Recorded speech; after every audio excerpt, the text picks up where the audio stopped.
back to Beating a Dead Horse. As always, I am your host, Sean McKinda. And I'm your host, Jackson Keller. And for all you at home, be very grateful that I opted not to sing Tiny Tim as the intro. I've saved you.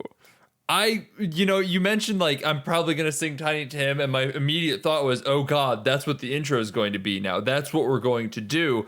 So I am kind of happy that you pulled back from that. However, you did break the only and cardinal rule of the podcast. Oh. If it's a bit, you must commit, and you just did not commit.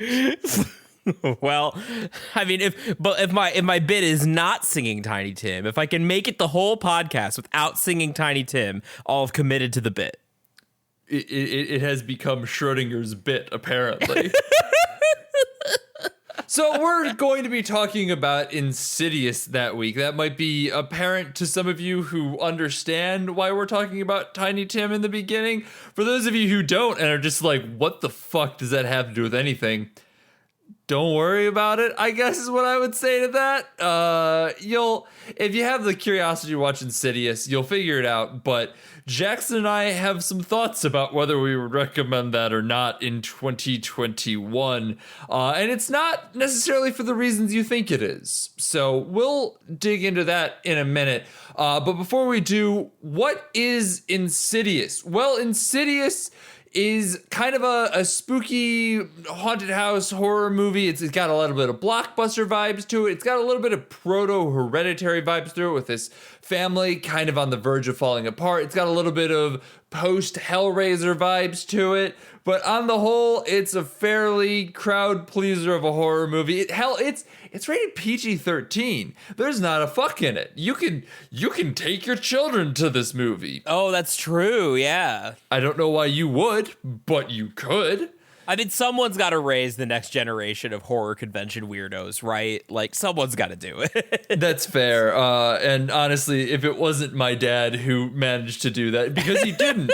I think he tried, but I cried watching Shaun of the Dead instead.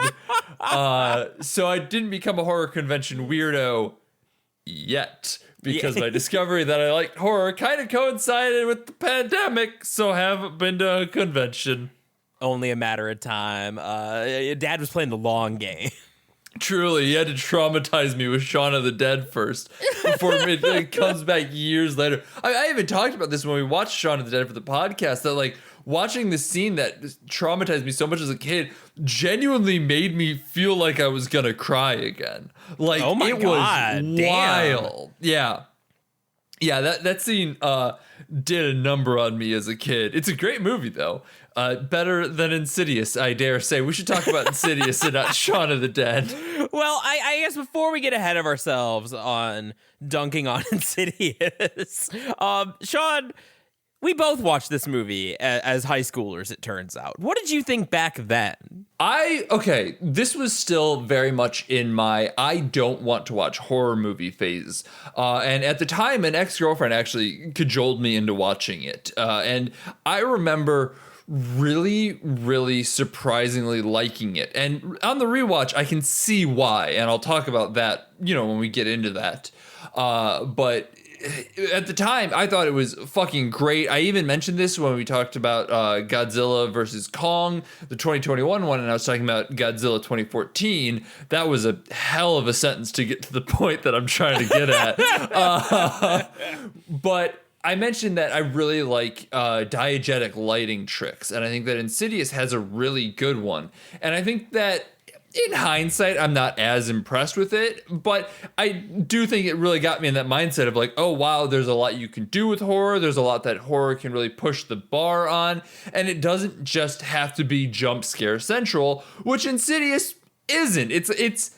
I don't want to call it cerebral, but it's a little bit more intentional with what it does. James Wan knows how to make a movie. The man is an excellent craftsman, if nothing else. I think that's pretty safe to say. This is very much like The Conjuring. They're borderline the same movie, give or take a setting. And Darth Maul.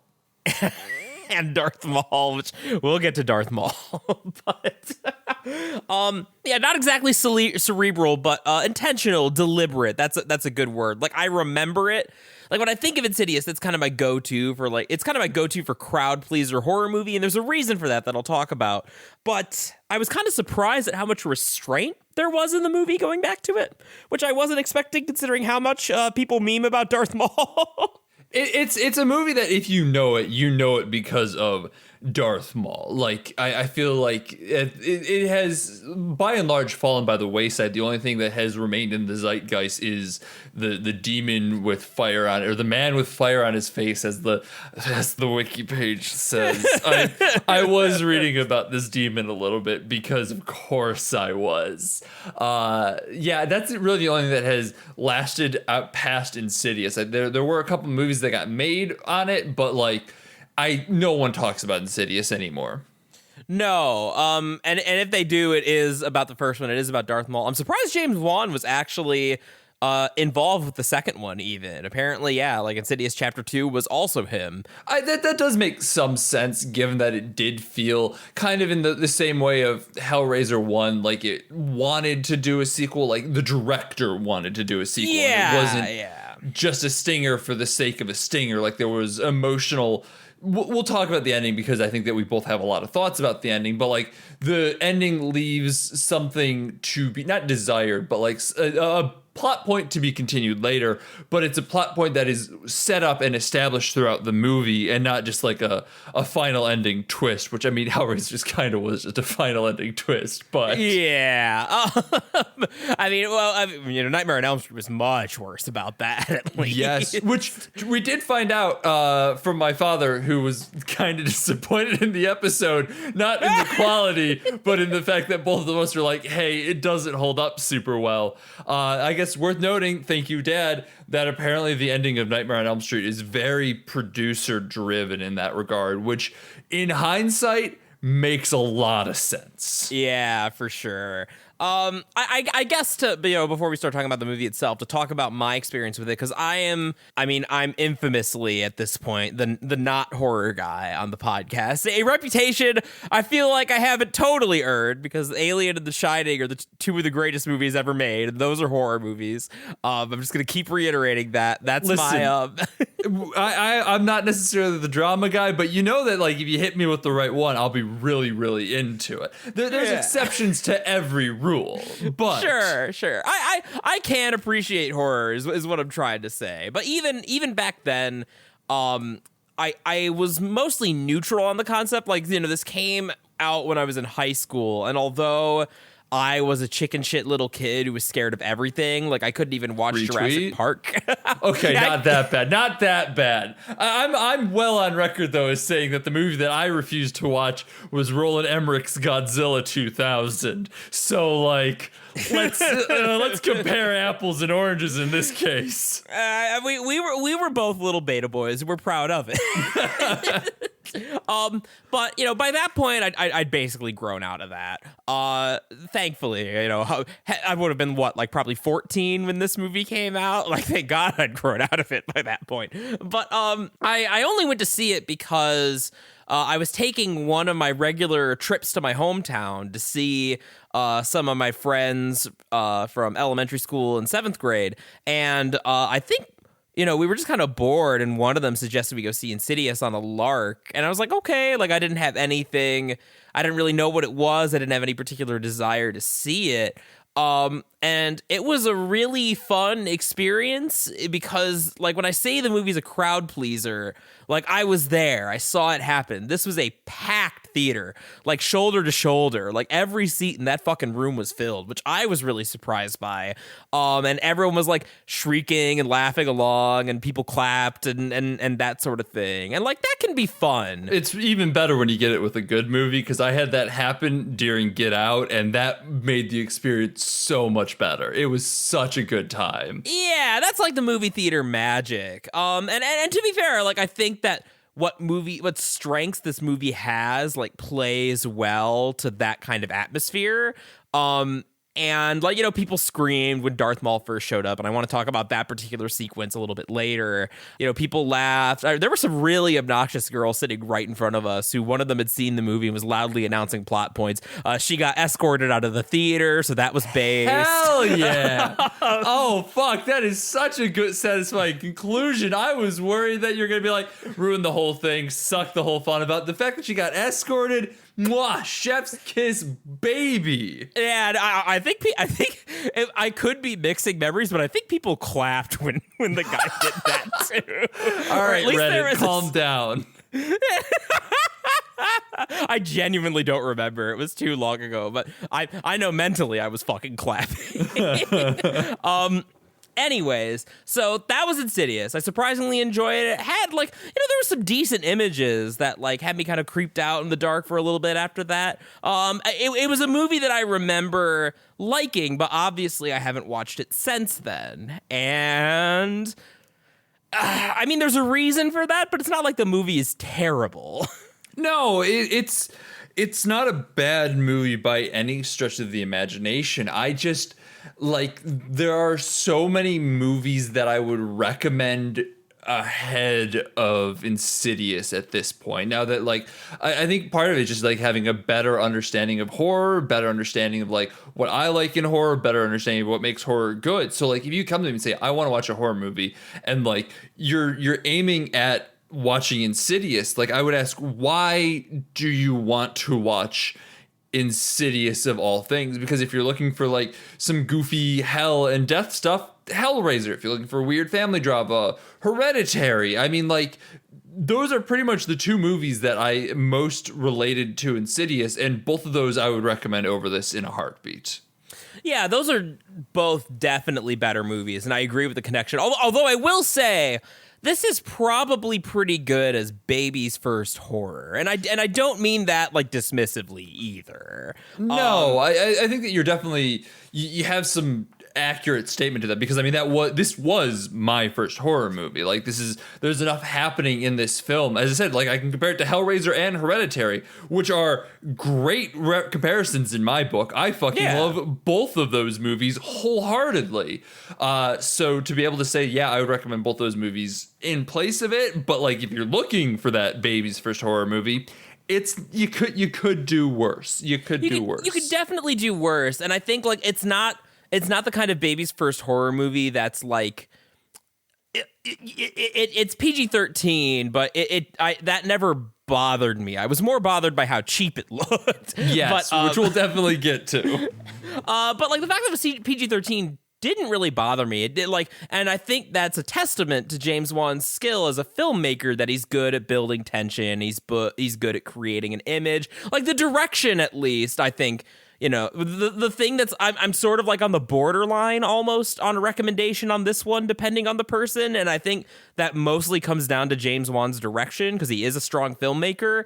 But yeah, overall, I think I agree that if this were just, if we were rewinding the clock back to 2010 and someone was asking me, this is playing in the theater, should I go see it? And I'm yeah, go on a Saturday night and, hope there will be a big crowd and you'll have a good time. It's better than It in that regard.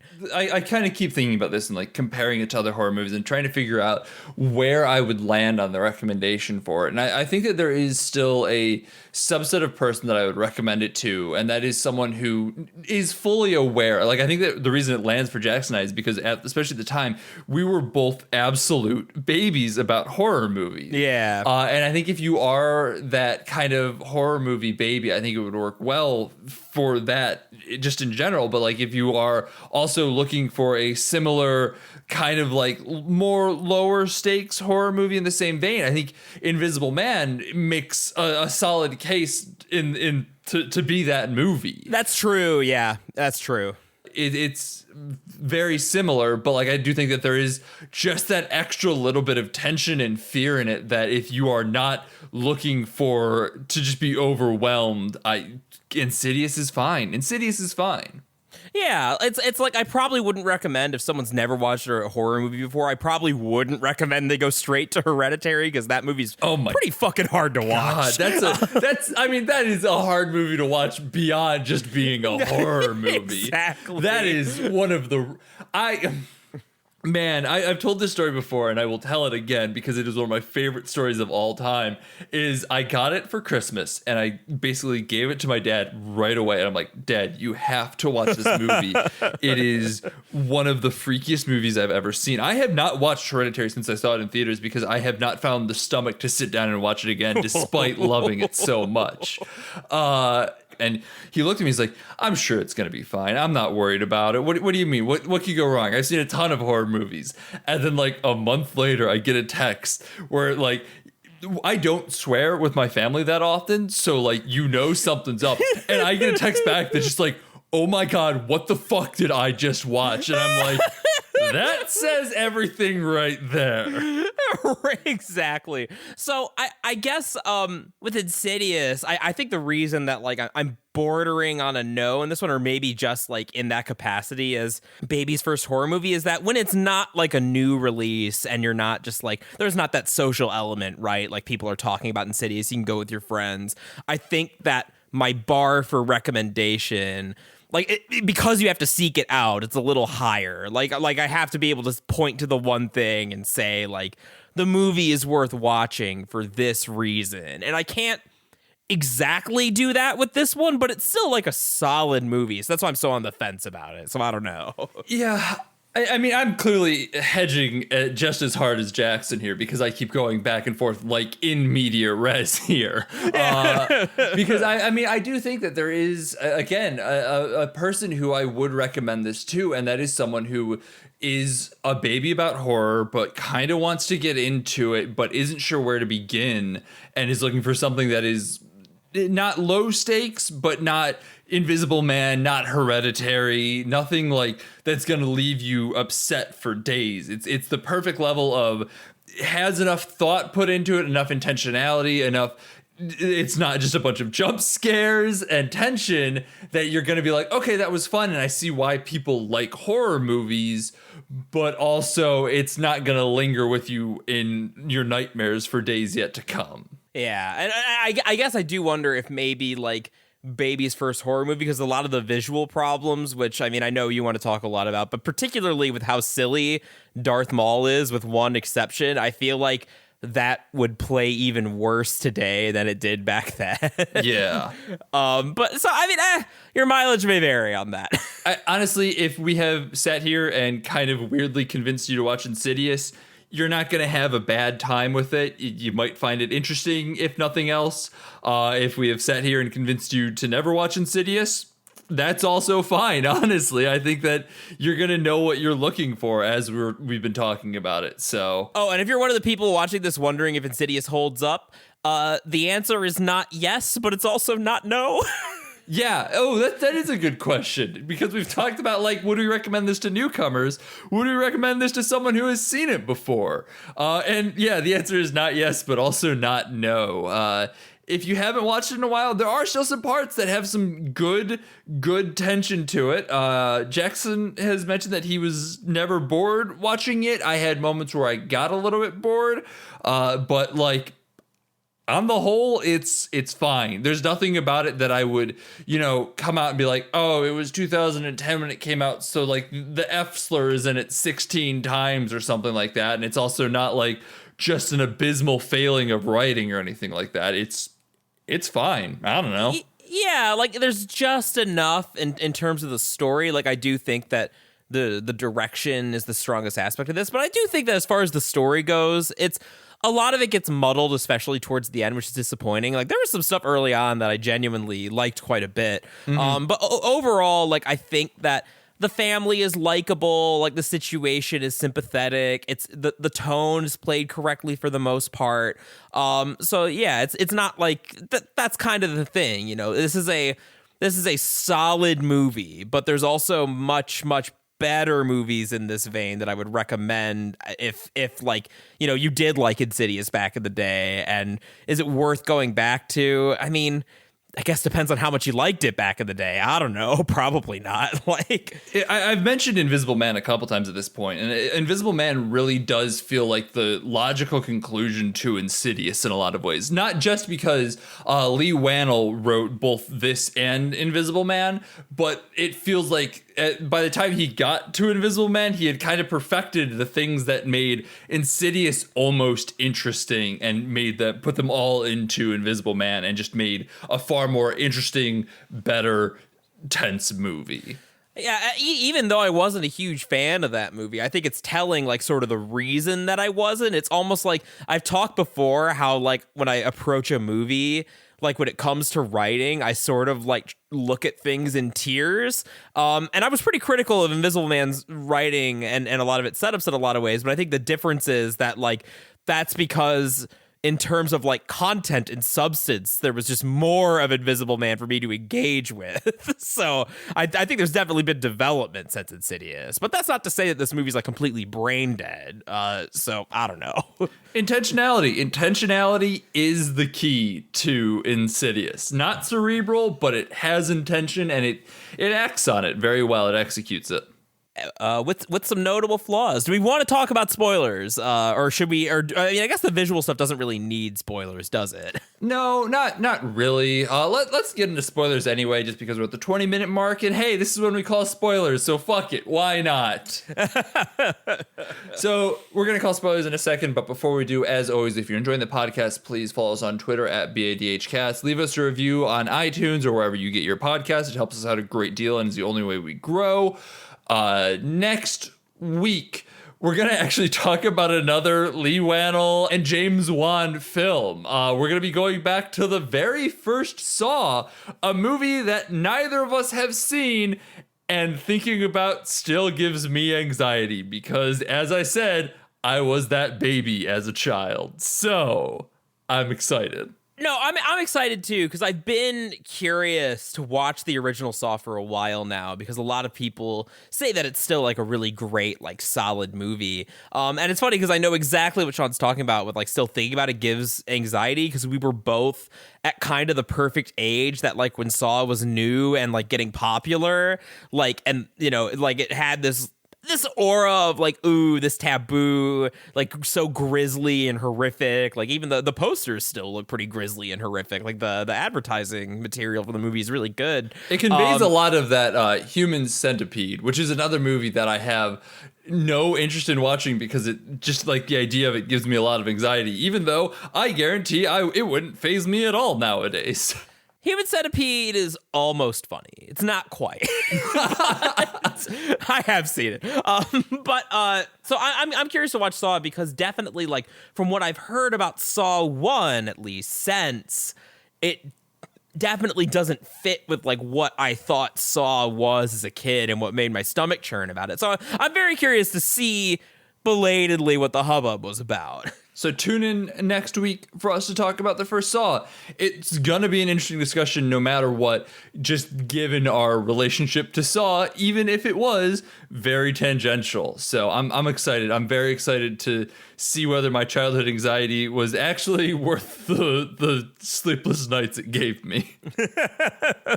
For now, though, let's get into spoilers with not The Invisible Man, Insidious. That's the name of the movie we've been talking about. Man, The Insidious Man, Darth Maul. Sean, talk about how fucking ugly this movie is. Yeah, let's start there with probably the biggest criticism that either of us have of this movie is that it is just bad to look at. And I think the best way to describe it is washed out. It is a washed out as fuck movie for most of it. And the problem is that, like, if it was just exclusively washed out, it wouldn't be that bad. But the main character, who's, I want to call James, I think partially because of James Wan and partially because he does remind me of the protagonist from Silent Hill 2. Oh, he does look like him. Yeah. It's Josh, though. It's Josh, and that's the other reason I want to call him James. Oh my God. I mean, credit to the movie. I can remember his name. That's not a thing I could say about a lot of movies. Yeah, that is fair. So the weird thing about it being so washed out, though, is that it's washed out for most of the film, except for when the camera is on Josh in a lot of places, where like it actually comes back into full like white balanced focus and looks clean and sharp. And I think that there was some definite intentionality behind it because he's, intended to be above everything that's going on, not necessarily like trusting his wife and supporting his wife, but not necessarily buying into what she is saying. And so he's given a little bit more clarity, whereas she is in this more washed out haze of everything going on. Very clever visual storytelling. And there's even a point where like it crossfades for him to go from that kind of clarity to a little bit more of that hazy, gross washed outness that is almost clever if the washed outness just didn't look so fucking ugly. In 2021, I don't know whether it's because we're all HD now, whether because we watched it on at least I watched it on a 4K TV or what, but it just looks hideous. It does not live up anymore. It is so ugly looking. A lot of movies from this era look like this. Like my go-to comparison is actually always Super Smash Brothers Brawl, because that is very much the same thing. That's like, a fucking Nintendo game, the Nintendo game, and like it's so brown and washed out and drab. The other movie I was thinking about in comparison to the visuals when you brought this up to me was visually it reminds me of fucking Abraham Lincoln Vampire Hunter in some ways. There are parts of it that I can definitely see what you're getting at. Like the low budget movies of the 2010s all very much had this similar vibe to it. Specifically, like more towards the end, I can definitely get that because there was a lot of darkness towards the oh my god, they call it the Further, which I'm gonna come back to in a minute. But I think the Further is the worst name for a spooky place ever. Oh my god, it's pretty bad, especially with how dramatically the old lady keeps saying it. Oh god, that monologue is so fucking nonsensical. I have that as a note. I took the time to write down that the Further monologue is some fucking nonsense, and that is verbatim what I put in my notes. It was rough.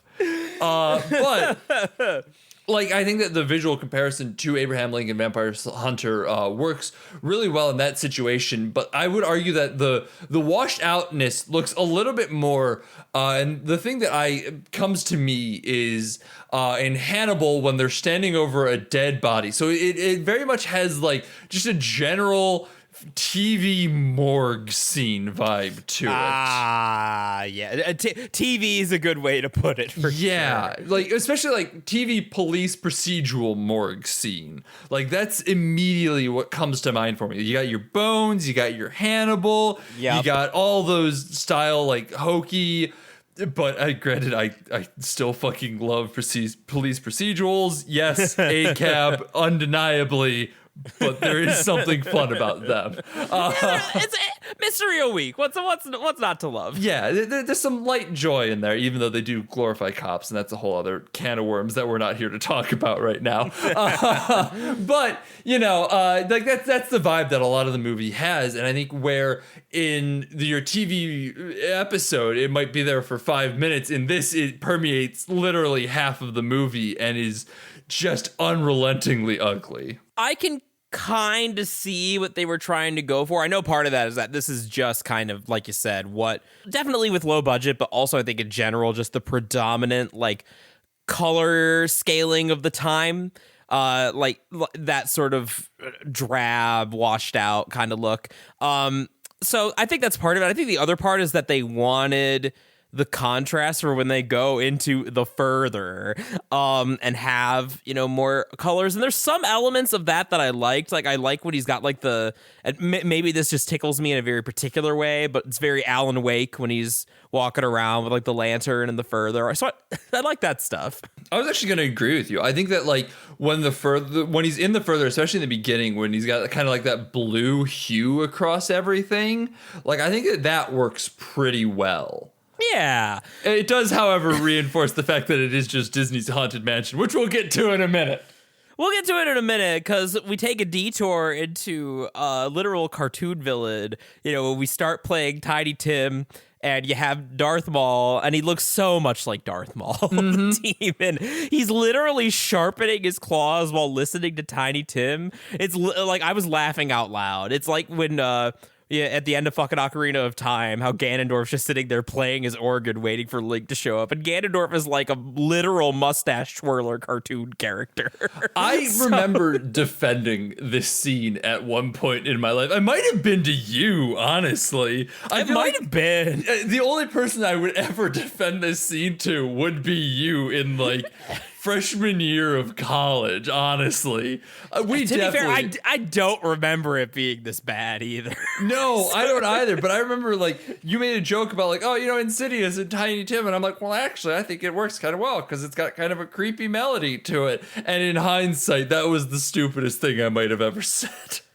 I still think there's a way, because I remember the song, like, it did work on me back then, so there's something to it, but, like, I think part of it is just, again, how cheap the movie looks, which I think more than the color grading is my biggest gripe, because there are some scenes, some, like, scares, like, some poses with, like, the ghosts in particular, there's some of those stuff that in theory I'm like, I could see how this works, but, like, particularly when he's... there's that one ghost guarding the door, and he's like ragdolling him around. Like they look like plastic Scooby-Doo monsters. They look really bad. It doesn't help that the ragdolling looks really bad in this movie too. Yeah, that's the most like egregious example. But like even in other scenes that are a little more like subtle, and again, I remember stuff kind of working on me back in the day. I was like, ooh, like that is not good makeup. And that's my biggest gripe because yeah, like I think that I keep alluding to it. So I guess I'll just talk about this now and why I think overall, like the direction at least is pretty strong.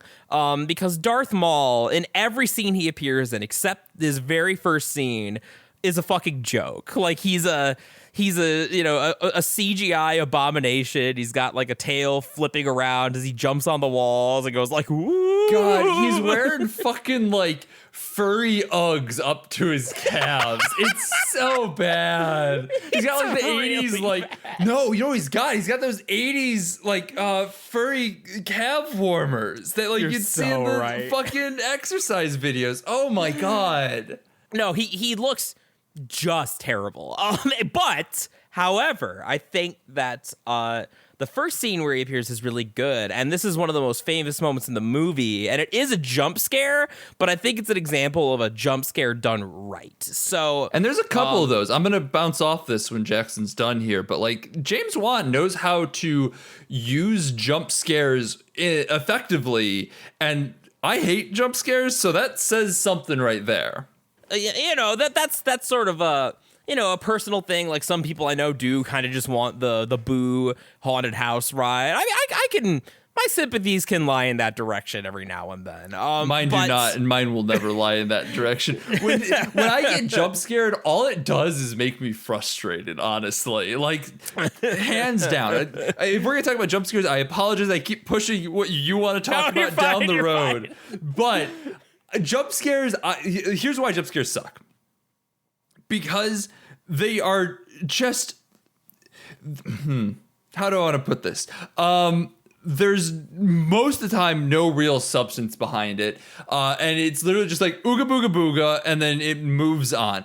And I get frustrated with that because on one hand, my brain's like, okay, you just got scared by the most stupid, obvious thing in the world. What the fuck is wrong with you? But on the other hand, it also triggers a fight or flight response for no fucking reason. Like that is the whole point of jump scares, is to just get that fight or flight going on in your brain and make you like leap out of your seat.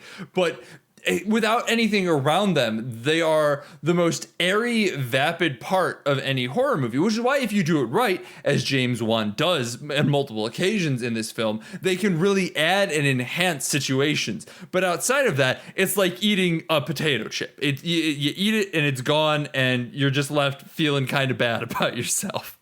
No, I think you're spot on, because I think that if you do it right, I think is key there, because they're a tool in your arsenal, and that like there's something a smart director can use surrounded by other kinds of emotions and other kinds of pacing.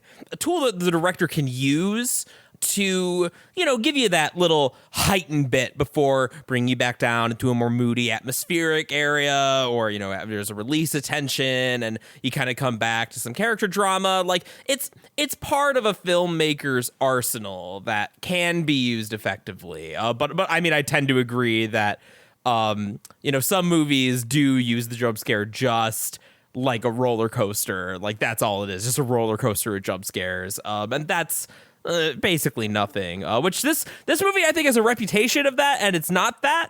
It's not that at all. No, maybe the later ones get a little bit worse, but I mean this first one has maybe 3 jump scares in it total, and two of them I think are executed very well.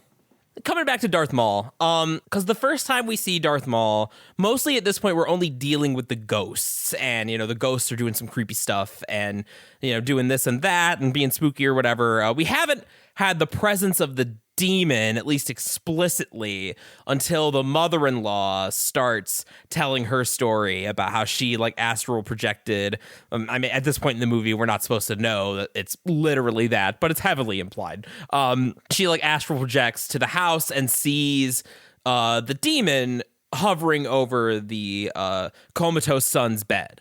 And it's a really nice, like, moody, creepy shot of, like, he's hidden by the door, and it, like, slowly opens, and he doesn't jump out at you, and he's just kind of standing there, and it's kind of part of an exposition scene. So, like, it's a really effective image, and you're on the edge of your seat, but you're not, like, preparing for the jump scare. And so we're getting kind of this backstory, this exposition, and now we have the introduction of Darth Maul. You kind of expect that as like the seed planted, like the setup for a later payoff. Like obviously we know at this point the demon's going to come back. We don't know he looks like Darth Maul at this point.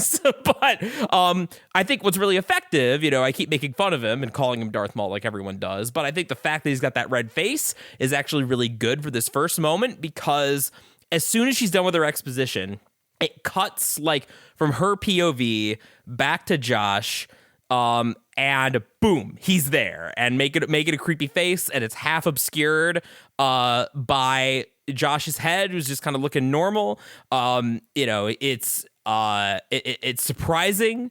The movie sort of like let you sit in the dread of like the creepy image, the atmospheric image of the dark figure, and you kind of come down now that we're at the end of the story, and then bam, like right back up, and getting that payoff much sooner than the setup seemed to imply, and that feels very purposeful to me, and I think it's effective.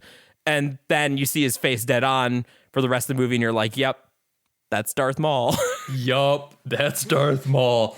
I think part of the reason that works so well is that there are predicted jump scares are really rough.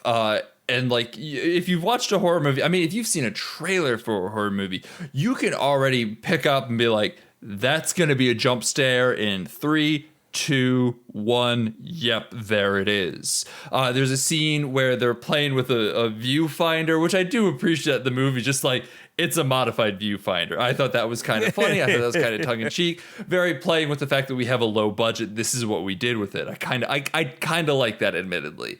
And he's cycling through colors in this viewfinder, and I'm like, okay, 1, 2, 3, there it is. And like, if it's set up like that, like it can be blocked in a way that that it's coming. But the demon is set so far away while she's telling her story that the only way it's gonna jump up is if it like does like the skitter move thing.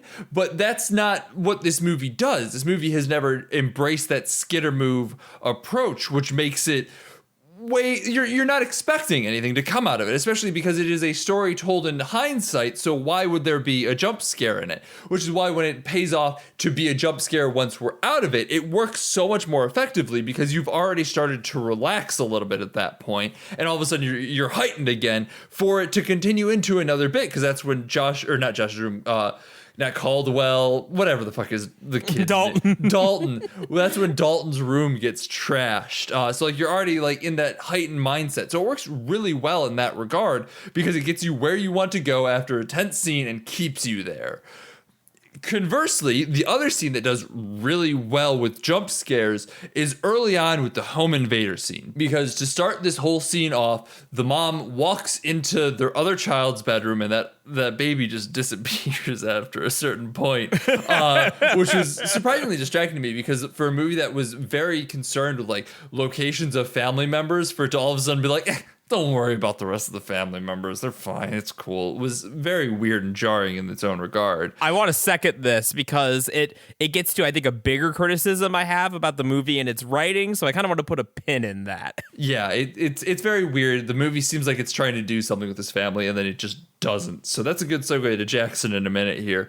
But this early scene, the baby's crying. She walks into this room and there's a face behind the curtain. And like that is like a solid jump scare to begin with. But up to this point, it had been established that like there was knocking on the door and the dad had turned on the alarm. And so there's this jump scare and the dad runs in. She's like, what's wrong? What's wrong? What's wrong? And then the alarm goes off.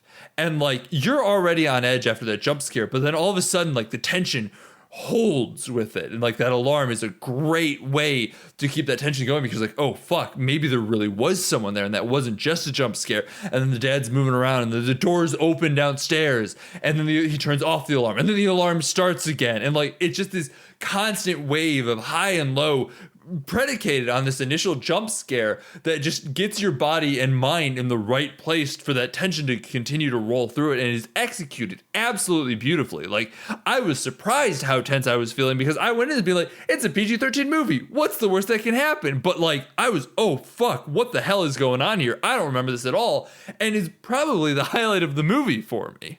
No, I agree. Like I think early on, the movie's best work is early on. But I think both in the character writing and in like the tension building, I agree that scene with them kind of running around the house and the dad looking for the home invader with the alarm, I think that's the standout sequence. I think the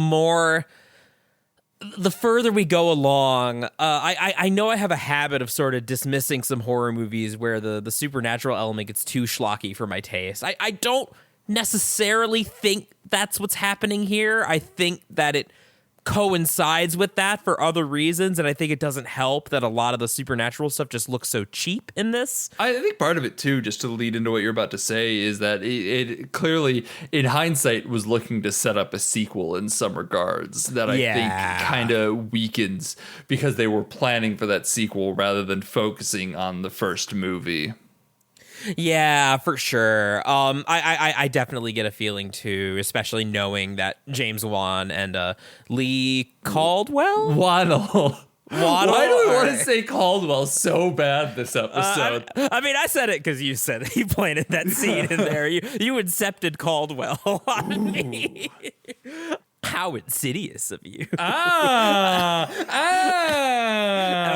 Can we talk about the stupid title drop? Oh my god, yes. Oh my god. That's in the middle. That's part of the further monologue, isn't it?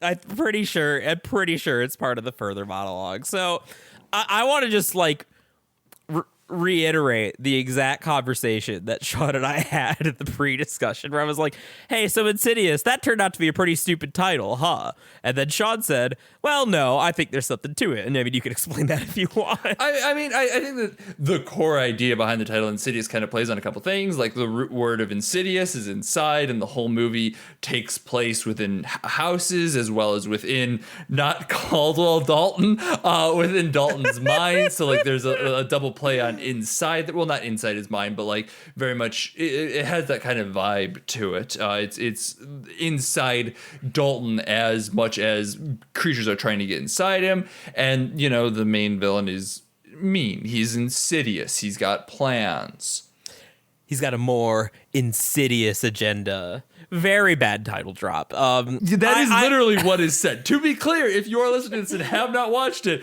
the lady just goes, Elise. Her name is Elise. I know that because I was reading the fucking wiki on this goddamn movie.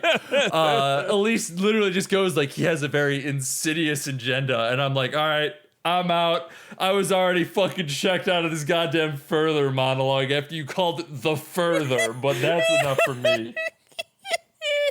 No, all right, look, writers, I'll offer myself up to the public here. I did include a title drop in my book, so go ahead and get out of my way and roast me. The word unbreakable does show up in my novel, Kelly is Unbreakable, which you can get pretty soon. But that was almost very smooth, and then you kind of like weren't sure for a second there before you doubled down. I was gonna make because I realize you can't pre-order it. Is the problem. Fuck. You should follow Jackson though to keep an eye on those pre-orders. The book's gonna be good. Aw, thanks, buddy. Despite what I've said here, so that is to say, I get it. Like as a writer, like figuring out to do the title drop, like that's fun as a writer. And in hindsight, like I probably shouldn't have done it. And I toot my own horn. I think it's probably a little less obnoxious than this because this is so clearly like, well, why do we call it Insidious? And just have her say the fucking word at some point. Because especially this is something that you can pick up based on context clues very easily. So because the title itself is a solid title. Like they didn't need the title drop. But I get it. Title drops are fun when you're writing them. They're not fun for the readers. I've offered myself up to the public and acknowledged that I've succumbed to writer sin. What the fuck were we talking about? We were in the middle of something there. Oh, I was speaking of ding writer sins. I was talking about how the movie, like when it starts to get into the further stuff, like I was sort of saying, well, I think the movie starts to kind of lose me, but I don't necessarily think it's just because it leans more into the supernatural element necessarily. Yes, continue. I have been critical of that trope here and there from time to time, most notably with Hereditary, which we keep comparing this movie to. And we can't have that fight again. We can't have that fight again. We can't do it. We can't do it. But I think what bothers me more so with this movie rather than just thinking the movie schlocky, because again, I do like some of the Alan Wake-esque imagery at the beginning when he's like wandering around the spooky zone. I mean, we may as well just call it the spooky zone, right? It's a better title, honestly. It's better than the Further. I mean, fuck, even the Dark World is better than the Further. But yeah, I think what bothers me more is that it feels like through a lot of the movie, and if we're kind of getting at sort of what you were talking about last week, like what kind of fears is a horror movie playing at? And I think that the movie at the beginning does a really good job of making that centerpiece, your sort of implicit POV character, the mother, and that like there's a lot of anxiety and vulnerability about like moving into the house. I really like that first scene where she's, I mean, it's a scene as old as time. They do it in fucking SpongeBob, for God's sakes. But like, I think it works because it gets at something that's a real problem in a lot of marriages, that you have the mom running around, she's cooking, making breakfast, trying to discipline the kids when they're acting like shitheads. There's a baby screaming and dad's just kind of like, going to work today. See ya. And I like that they don't overplay those elements, that like he's not like a total asshole. But I think that like the movie does a good job of sort of putting you in the headspace of like, a new-ish young mother and like an uncertain situation. And I think that scene that you were praising plays a lot into this, that sort of home invasion of like on top of everything else and like adjusting this idea that you're in a new place and you're not safe. Like I think that the movie's at its strongest when it's sort of playing from the mom's POV. But I think when we start shifting to the dad, it's not that I dislike the dad or think that he's a bad character, but that sort of distance, like a lot of his traits, good and ill, like feel like more of a response to the moms. It feels like, our protagonist focus shifts pretty sharply from the mom most of the movie to the dad at the very end when he gets to play Alan Wake hero. And it's not like, I noticed it this time that we do get some nice like build up early on about like, oh, the dad doesn't like being in photographs. He can be a little distant sometimes. Like, why could that be? It's not that it's not set up at all. But then when we get the backstory about the lady like trying to possess him, like I noticed that felt a little crunched at the end in comparison to a lot of the earlier build up. And I think that sort of, I guess, protagonist dissonance in addition to the end of the movie. Well, not necessarily just the end of the movie, but a lot of the supernatural elements looking so cheap, I think kind of like the further we get into that stuff, the more the movie started to lose it. I'm about to go into the further myself. I mean, I think that everything you're saying is entirely accurate. But, and I go back to the fact that I think that this movie was trying to set up a sequel is really the issue that I run into with it, because the mom feels like she should be the focal point of the movie until all of a sudden she is just not. And like everything that had been going on in the first half of the movie where she was juggling 3 kids was really interesting as a horror movie premise and getting pulled multiple ways and not sure which one of them is like actually seeing things and which one of them is just being a kid and crying. And like, that's really good, intense, and interesting. And then, just kidding, it's dad has to go into the spooky zone and rescue the kid, and then end credit stinger. Woo! And I think the other thing that doesn't help is that end sequence goes on for way too long, and it gets around the time it gets silly with Tiny Tim Ganondorf. Like when he reunites with his son, like that's sort of the emotional climax. Like that's something the movie's like for, both parents, it's really playing into sort of the trauma of like having, your child in this really precarious position and like feeling helpless to do anything. So when the dad actually does act and reunites with the son and is ready to bring him back and they, escape from Darth Maul, like that feels like, the emotional climax, like we're done. But the movie keeps going, not for too much longer, but for a little bit longer. And I don't know that we needed any of it. I really think here's how you end it, okay? Here, if you want to continue with the spooky grandma story taking over the husband's body, here is how you end it. You move on, you get the kid back, you have like one last like escape sequence as they run away. You have like a couple of shots of like in a mirror with the grandma like looking and them like facing each other and him like yelling, fuck you, fuck you, fuck you, get away, get away, get away as they race back. He lets the kid down, they go their separate ways, and then, the family wakes up, everyone's happy, everyone's great. There's one last photo taken, and in the viewfinder, as they go to put the camera away, you see the grandma lady in the camera in place of Hal, whatever the fuck his name is. These characters, Josh is his name. In place of Josh, and then the movie ends, and it is literally 5 minutes from the time that he gets his son back to the end of the film, and there's not like an extended 15-minute fight scene with the Disney's Haunted Mansion and then Pazuzu chases the kid and yada yada yada. It literally just ends on that point. We don't have to watch Elise get strangled for no fucking reason, although apparently her being a ghost is a plot point in the second movie. Go fuck yourself. So I don't know. I think like if you gotta have ghosts Obi-Wan advisor, you can do that at the beginning of the second movie, not when we're already done with the climax of this one. Yeah, it feels like very much somebody slapped on a couple extra pages to the script and said do this when there should have been ended already. I really think that like my proposed 5 minutes, you still get your stinger, you still get everything going on, you still get everything established, we're done, we move on, would work just fine. No, I agree. And that would bring the movie, like, not that the movie feels super long, but again, like, it's this ending that stretches out, brings the movie down probably like a nice clean, like, hour 35, hour 40 minutes, which is otherwise, perfectly paced at that point. Yep. Like, yeah, for sure. My final note before we wrap up here is I keep calling the further Disney's Haunted Mansion, and I highly maintain it. Have you ever been on the Disney's Haunted Mansion ride? Because it is just walking into this room full of ghosts, and they are like all these blue tinted ghosts, and they quietly move when you're not looking at them, and that is all the further is, especially because they really double down on the 2-frame horror jump scare that was popular on the internet around the time, where like you're looking at a picture and it like quietly shifts 1 frame to like change the face or whatever. And It's not effective in movies, y'all. It's barely effective on the internet.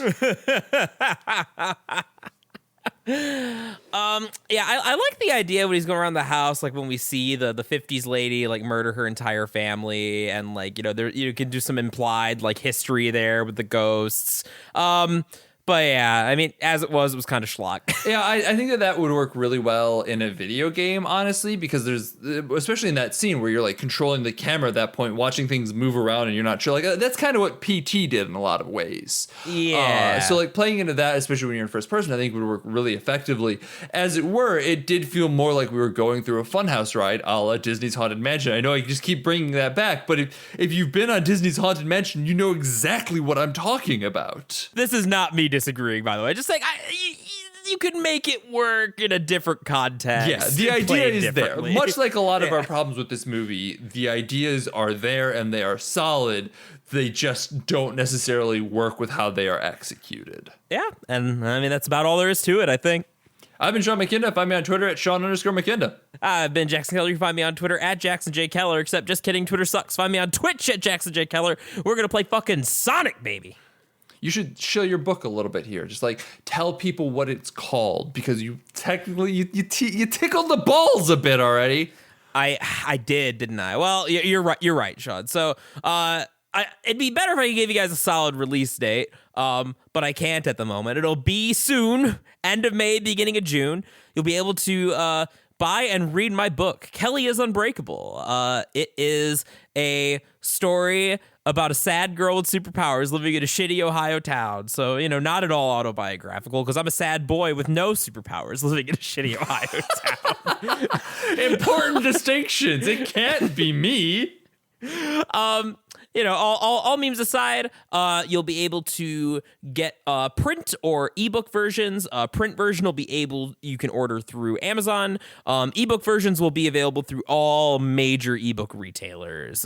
Kindle, Barnes and Noble, Google Books, iBooks, you know, pick your poison. It'll be on there. So I guess henceforth we'll be pumping that shit up. Thank you, Sean. Absolutely. You really should. I guarantee. I haven't read it yet, and I guarantee it's going to be great. So absolutely go support Jackson in his book writing endeavors. The man's an author, and support that. Fuck yeah. Aw, thanks, pal. Absolutely. Boo. You can also follow us on Twitter at BADH_cast. We mostly tweet out episode updates if you're looking for that type of information. We have a Patreon, patreon.com/BADHcast. It is paused right now. I don't know what that means for you, but you can go look at it if you really want to. Thanks as always to those that have the use of our theme song. It is Suicide, alternate take off the album High Octane, Low Expectations, and they're a wonderful band. You should go check them out however you can. Buy their music, stream their music. They're on Bandcamp. Go support them. Also support 25 Years Later Slate.com. There's a button of us in the corner that you can click on, but you should also absolutely read some of the writing that's up on that website. There's a lot of really talented people doing a lot of really talented stuff, so check it out. Next week, as I said, we're going to be watching Saw. My anxiety goes up just saying that.